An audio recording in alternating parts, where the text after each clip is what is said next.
Hello बच्चों, let's see the question. An increase in the size और number of cells best describe. Student हमसे पूछा है कि अगर जो सेल है उसके नंबर में और साइज में इंक्रीमेंट होता है तो हम इसे क्या कहते हैं.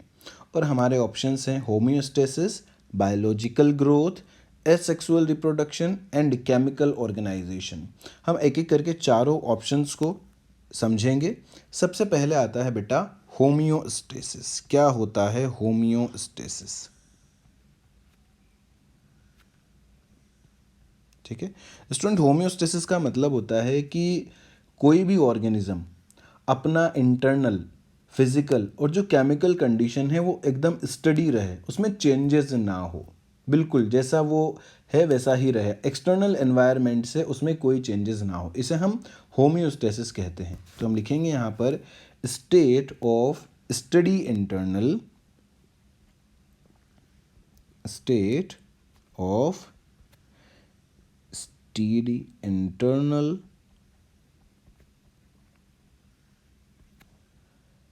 अब वो फिजिकल भी हो सकता है और केमिकल भी हो सकता है. Physical and chemical condition and chemical condition. अगर उसकी इंटरनल फिजिकल कंडीशन और chemical condition as it is रहती है तो उसे हम होम्योस्टेसिस कहते हैं, केमिकल कंडीशन. ठीक है.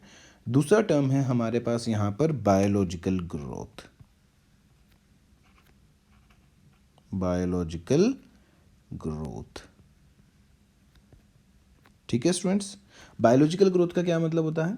इंक्रीज इन साइज और number of cell is called biological growth. अगर किसी भी ऑर्गेनिज्म में साइज का नंबर बढ़ रहा है और या फिर उनका जो साइज है वो बढ़ रहा है, सेल्स का साइज और नंबर बढ़ रहा है, तो इसे हम बायोलॉजिकल ग्रोथ कहते हैं.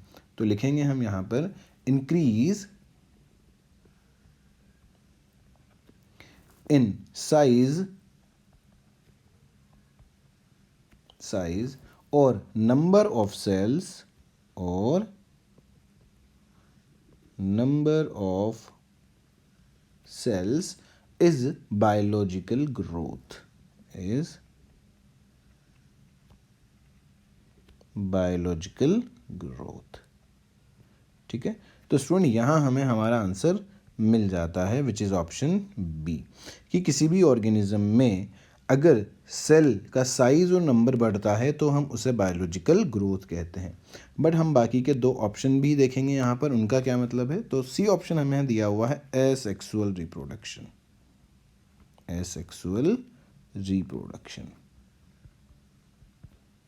ठीक है स्टूडेंट, एसेक्सुअल रिप्रोडक्शन का मतलब है ये एक रिप्रोडक्शन का टाइप है जिसमें गैमेटिक फ्यूजन नहीं होता है और यूनिपेरेंटल हम इसे रिप्रोडक्शन कहते हैं. तो लिखेंगे हम यहाँ type of reproduction, type of reproduction. ठीक है.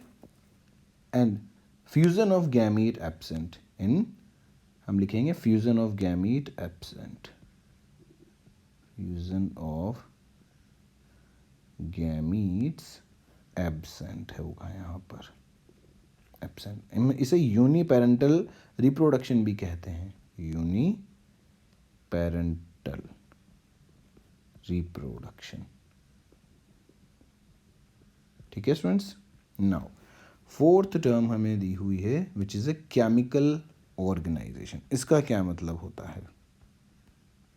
केमिकल